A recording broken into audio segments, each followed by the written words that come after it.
MDG TV, une chaîne Went pour la cause de Christ.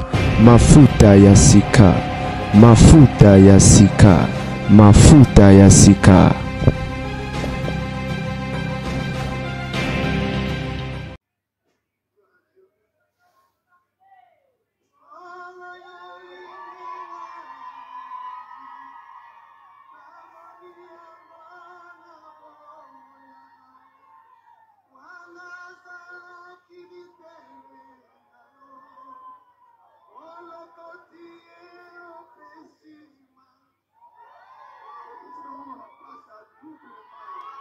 N'importe quoi. Boto bandem de chez TV Mafuta Yasika bandiko to chana pose. To chela bino fetisima. So ipe nzembo so ipe frère de Ningonda zo yemba. En fait wana ezali libala ya mwana ya papa de Ningonde. Mwana ne amibale ya mobali na kombo ya Aaron Gonde. Et certainement bato belé bosi boki le solo. Oh j'étais tellement pris. En tout cas na kwa ça l'émission te comme toza week-end ne na profiter. Na salle émission na pesa conseil ndenge to mesana ko pesa bandeko. L'air est grave hein? Nous tendons vraiment la fin quoi ndenge bible ezolo bala biso bilembo atangwa suka et na livre ya 1 Timothée je crois et quelque part bazolo akisa biso basine attend de la fin comment est-ce que lolenge ya mitema ya bato kokoma dans les derniers jours dit la Bible les hommes seront méchants et ennemis des gens de bien très et ainsi de suite. Bande wanangai eza pasi epesi pasi pema. Lisolo oyo en tout cas to kanga mnorote na ba mamba lolenga boy to pe mamba motindo boy. Et là on y neleki là on y ne salemi ezake to kene na mois rapide eza lisolo ya 10 ans. Mais pour eza émission to kata ngo vraiment la mukuse. Can you please close this don't go away. To kata vraiment lisolo na mukuse bande wanangai. Et moi na papa de Ningonde ami bale na kombo ya Aaron Gonde. Nde on a biso oyo a kenda poto na États-Unis précisément. Et quand ndenge masolo poto ezalaka oye poto efoluka mukanda et puis. Papa na bango ndenge toyoki. Papa na de Ningonde a tient en contact avec une jeune fille na kombo ya Nadette.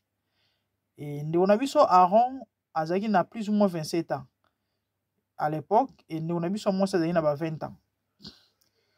Tant que tu es en contact, et puis si moi na mobile qui non weza poto, il faut zo mukanda, nous avons vu na zana mukanda donc il faut zo agir. Ba yako lingana ce qui n'est pas un péché, ce qui n'est pas mauvais, ba mikolo baza ba deal timi balé.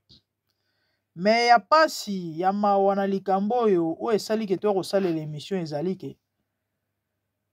Ndeko na biso ya mwasi ba influencer qui a ça la mariage civil pour ndeko mobala zo mukanda alensi ya baboti na ye ndeko mwasi azoki ndaku as'isoler na mobali na ye ba ke ko ça la mariage civil il paraîtrait c'est les papas de Aaron donc papa na biso de Ningonde mutu azaki initiateur ya likambo oyo yene influencer ki yene mutu alobaki na ndeko mwasi pe na mwana na ye po mwana nazo mukanda.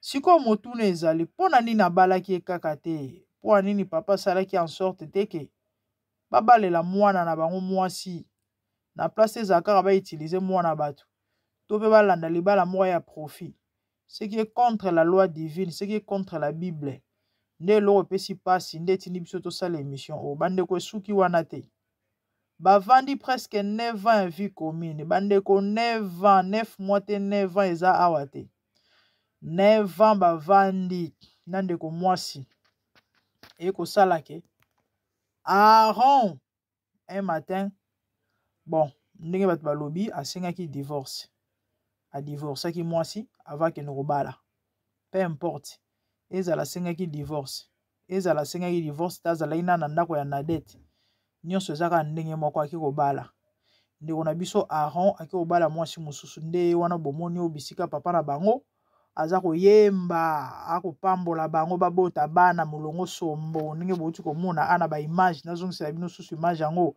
bomona ndenge papa Denis Ngonde aza koyemba aza kopreste na libala ya mwana na ye akotombela bango chance babota mapasa babota tribu de Juda tala bosaka na nzambe bino franchement vous vous moquez de Dieu vous n'importe quoi o libalo nzambe penda kozala libalo bande obolimbisa ngai naza mama mobote matisinga mafuta j'ai ma fille unique awa mwana nga mwasi siko imagine basali makambo boye bandeko tozongela na ba image toyobeta na lisolo Aaron a divorcé aboyi na dette pour que bala mwasi mususu babota quitté simplement parce que la fille aligné ko se précipiter ko bota te pour babala ki na noté mais néanmoins ba ino sala civil pour pesa mobali mukana pour alinga mobali ake ko bala mwasi mususu bandeko na ngai lisolo epesi pasi na kanda en tout cas soki nga personnellement na la émission eza parce que trop c'est trop hypocrisie eza tellement makasi na vie ya ba chrétien soi-disant hypocrisie eza tellement makasi na vie ya ba chrétien combien de chrétiens na poto ba vivre ba marambo yo ba osaba biloko oka mobala kota libala frère en Christ pasteur moyembi voire même bandeko basi mais mingi c'est les hommes parce que généralement bana basi bazalaka soka se abandi ko bota na mobali attention bolingo ezalaki te bolingo ekomaka parce que babandi déjà fondé foyer quelle est cette femme olinga abota na mobali moko boye et puis après lobby abo malibala akezo mobali mususu eza minorité généralement non moi sinon so linga azala honoré na ndaka mobali et moi sinon so soué na été zala bota bana batata tata mais par contre les hommes mingi tobi basala ba jeu au trop bande kwa tiki mwana batu ake ko bala mwasi mususu batu balobi ke oh non senga ki divorce ba divorce non problème ezate sikoyo vanda mwana batu bana 9 ans poni obala ki était na 9 ans na si réellement ezaki bolingo ya solo alinga doter la fille mais tellement ezaki bolingo a profit a préféré qu'à utiliser azo mukana pour abima un jour qui no obala mwasi mususu nde biloko tozo boya nde biloko tozo déplorer nde biloko oyo toyoko lobana bana nzambe s'il vous plaît produisez le fruit digne de la repentance oyo ezaki bon nzambe te oyo ezaki bo pagano il y a même des païens au bakosa biloko a boyete bakosa biloko a boyete avani na mwana batu bandeko lisolo na beto na TikTok mibale bele ba regretter balobi biso mibale tozamite mama be et oui effectivement ba comprendre que non c'est méchant bandeko nanga wana ezaka par rapport ya lisolo na mukuse mais il paraîtrait la fille a se sacrifier et belé koleka makasi kutu parce que papa na biso de ningonda za na mwana na ye moko abota na poto ya moke cadette na ye et c'est cette fille qui a levé cette petite fille là koluka kobimisela mwana na mukanda parce que moment mwana na kene na France c'est pas grande sœur na mwana de ningonda liboso Judith mais mambo simbaki te parce que mwana na botama na États-Unis kuna na Dallas qu'est-ce que je raconte voilà abotama na États-Unis il fallait zonga ndeko na biso na deto na landela ba makambu tellement mwana poto akota bureau boye bimisa boye kende zonga sala boye po ba mwana na azwa statut non seulement sabino boye biso boza na bokilo na poto ya mois 50 mois 100 na Congo ekendaka makambo ndenge ezala kaka ndeko na biso mwasi se sacrifier à fond apesa corps âme esprit ko beta ba kayu parce que taba bandina mobali sika mobala zena mukanda te ya bande ko sala des cailloux il paraîtrait pour beaucoup la mobali bino boyebi ba gigolo nde bazalaka alali na tongo alamuki alie fufu ake asumbi avande kufina ko zape télécommande aza kufina ko changer ba chaîne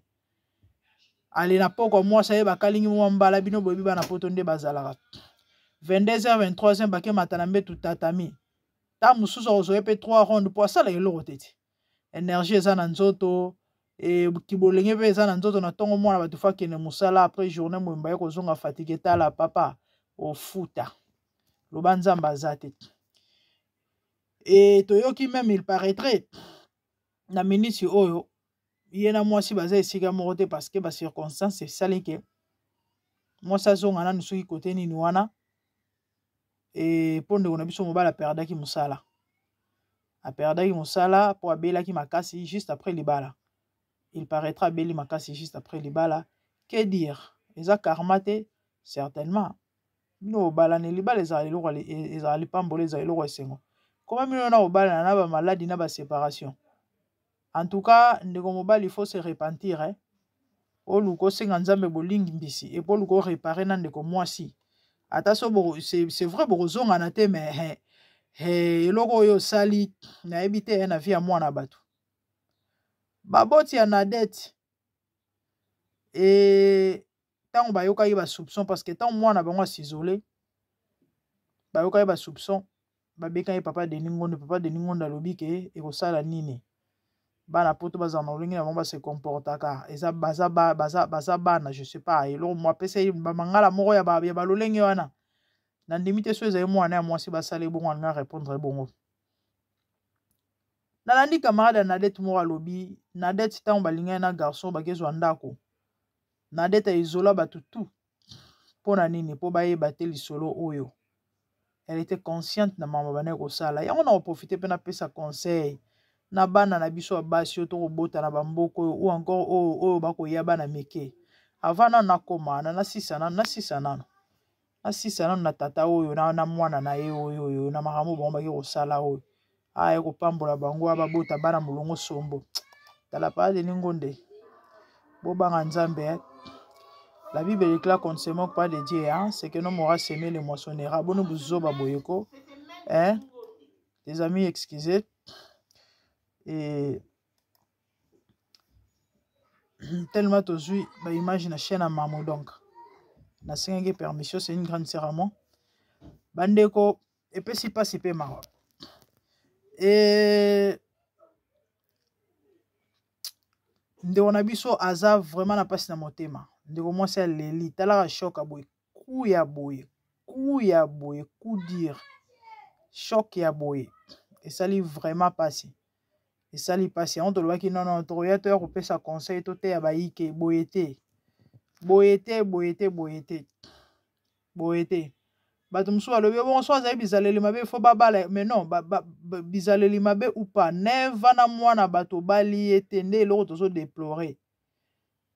Étant ba chrétien ezalaka te avant ovanda na ndako mwasi moko ifo obala mwasi na ndako moko ifo obala ye ifo obala ye mais oyo dès le départ déjà ezaki mabe ezaki déjà clair ezaki intérêt na kati ce qui est condamnable siko kibo Kristo kibo santo ezalia eza wapi. Aaron ape serviteur de Dieu. Aaron ayemba pe na balbum atata na ye tozolobela mambo bachantre ya bayembi mikolo nyonso conduite mabe comportement mabe ya pas la gloire sans les femmes to bango nyonso baka bato moko tala buzoba bandeko na ngai na conseil bandeko mibali ti au son de ma voix wana mwasi mo ibi obala na ote tiko l'excellent mwana bato temps. C'est qu'un homme aura semé, dit la Bible, il le moissonnera. Le karma existe. Ce que vous faites là, tôt ou tard, bon, fouta. Mibali bali ko abuser trop, mu comme ça na kanga suki na salon. Tantine mo azobeta lisolo camarade na ye. Même histoire. Abokola mobile na ndako mobile azana mukanda te. Mu comme ça mobile abotele ka incompréhension. Elo mo ezanga na ngoti na bimia ke. Ya mona ka ke no bakanda bolingo ya akosonga na ezala na ngo bongo. Boyebi ke soki 2 semaines après ndeko wana nzambe kanda alalaka te ba invité na feti et pas muninga na ye moko ye pa yebi na ye te kwatu ake na feti on a fait on ba ke vous avez fait libala ba telema na porte boye système ya kokotsa mobali faut boire bambongo tout ça ba fungula porte ba atala muto ke bala mobali na ye mobalo ba utu ko beba na 2 semaines passées. Yena muto ke bala obi ke ser wana maîtrise kaka zwa ka je mobalo ataka moni mwasi mal à l'aise siko noko mobala zaki wana yebi mwana mwasi wana aza ko fina ye na litoyo no etia na se au moni et puis non moi j'ai pas un problème te hein. Ah problème te mais faut être courageux hein. bakoti pe mobali mal à l'aise place avandaki bandeko botaki ndoki ya mibali bazala na kindoki makasi o penza ezala na maseko na mikila. Est-ce qu'on peut faire ça? Est-ce qu'on peut vraiment faire ça? Yango bomonde bokokufaka na ba AVC, yango bomonde bozala bavi milai te, bokokweyaka bokotika bana na basi likoya nini motema mabe. Yango bomonde bakobenganaka bino na bandako basi apoto basi mabe basi mibali kaka boye kindoki na mitema mabe ya kosakana te. Vraiment c'est méchant, surtout pour un enfant de Dieu, une personne qui se dit chrétien a commencé na ba niveau à boye. Bato balobi mais pourquoi bokota de ningonde na makambo eza mwana na non non non, c'est lui le père d'Aaron. Pendant que Aaron bana olala mwana bato pendant 9 ans. Ye papa ayebaki to ayebaki te bolo baka ayebaki te ayebaki. Mais pour nini te ko conseiller mwana ke bala mwasi na place bovanda na bikobo. Et pourquoi ko conseiller mwana basala civil pendant que basala inanu coutumier te existera te ezalaka te parce que libala ezalaka coutumier. Normalement, il fallait qu'on balade nous coutumier avant au la civil. Il savait. Raison pour laquelle il est blâmé dans cette affaire. Pour battre bazolo ba kokota baba de dingo na buzo bate. Et tata batu boy na boye. Muso ake plus là le binango non na bebsi de répétition. Na tino bebsi de dingo de répétition te. Et là bebsi la répétition a wezate. A tolo ba mamunenge za na nzela. So ezali comme bebsi la répétition to ngato beta masolo ba scandale de dingo da sala. Pendant azalaki nano. Kosa carrière nae to na tina na ngote awa to lobela nde makambo eleki na bible nzama ngena obeta souverain sacrificateur Eli tata batasala yini bana na ene bat bana kolala bat na batanda nini na batemple mais nzama ya kobeta papa. Pourquoi? Parce que papa zaki na pas responsabilité étant parent de ningonda zaki na pas responsabilité na makambo yo. Mais ya préféra sepela mwana na yake no bala mwasi mususu ye ya kopambola libala na koloba ko yemba banzembo ya kotomela bango ba bonne chance. Tamio mosaka na nzambe les amis. Lisolo epesi mawa epesi pasi yango na koshite pona bana bana basi faut zala maele na vie surtout bano ba kobota na bapoto awa moni mama na yo azala na 18 ans azala na 20 ans azala na 21 ans nzelo ezoleka leka yango mambo ezokutana nango lelo ezomona ngeli amona yango avayo eza mamingi eza pasi mwana kesa mamba minene boye sanke baboti bayeba siko tala lelo beti mutu na mire bana lelo bali koyoka te so asa kokisika mwa 18 ans 19 ans 20 ans komi adulte mpona yamona ke no si ayebi nyonso ya mokili oyo aza déjà une expérience à vie mwana bala terre tiana selo baka kinois obotami lobi oyebi eloko te tuna mikolo koma mwana kesa bamamba minene boye baparent bayeba te vraiment ta bino moko makambo ya grave boye nga kutu mama mokolo nakosala eloko jamais au grand jamais. Bano bali koyoka te vraiment lisolo epesi pasi bana so mama zo peso conseil papa peso conseil yoka mama na yo olingaka bonheur na yo papa na olingaka bonheur na yo ata so yelo bazolo bano yo zo sepela nango tozo mona ngone tikeno ba ocho bakale yoka mato eleka motu te likama ya boye oyo koma muto lobaka na nzela parce que eza choc 20 ans vie commune na mobali olala mbetu moko bozolamuka olambeli ye bozoseka bozosola bobeti tour libanda et puis après soki 7 9 ans pardon excusez-moi et puis après ya kokoma ono atiki yo ake obala mwasi mususu ya blague te courage sinon la vie continue nzambe azali tika nyonso maboko ya nzambe ete ya kaka lobi ozongela te bino botikali bozwa mayele ntango baboti bakopesa bino conseil bomona neti ke no baza contre succès pourtant balika bolamu na bino bandeko lisolo epesi pasi je crois na koshite na nga awa abonnez-vous ma servance ya MDG TV mafuta ya sika quant à mona bino mbala nsima bala mibali botika motema mabe arrêtez d'utiliser les femmes comme ça. C'est pas bon, c'est pas gentil. Le karma existe. c'est que non mora semer l'émotionnel dit la Bible. Bana basi pe boza la maïle boza pe bozo ba bolingo tina ba niveau misusu te boy. Hein, c'est quoi cette histoire? Hein? Ah, franchement. Bande on ngai na motika bino mikolo belé. Je suis quand je serai vraiment occupé mikolo leki ba émission kota belé parce que na na vacances. Bon, le long on va profiter comme dans un week-end, je crois bon dans côte ça pas mal à ba émission. Et na ko sala effort na sala ta moi réserve dimanche de façon que lundi mardi chaîne est à la sans émission. Donc que Dieu vous bénisse. Tout le monde a sima. Abonnez-vous massivement. Merci. Au revoir. Bye bye.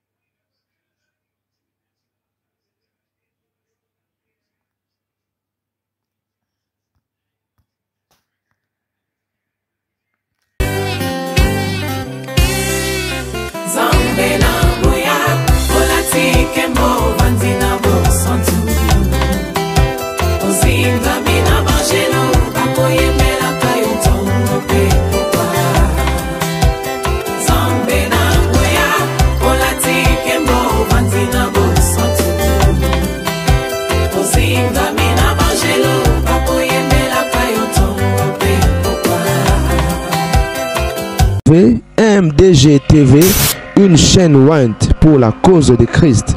Mafuta Yasika, Mafuta Yasika, Mafuta Yasika.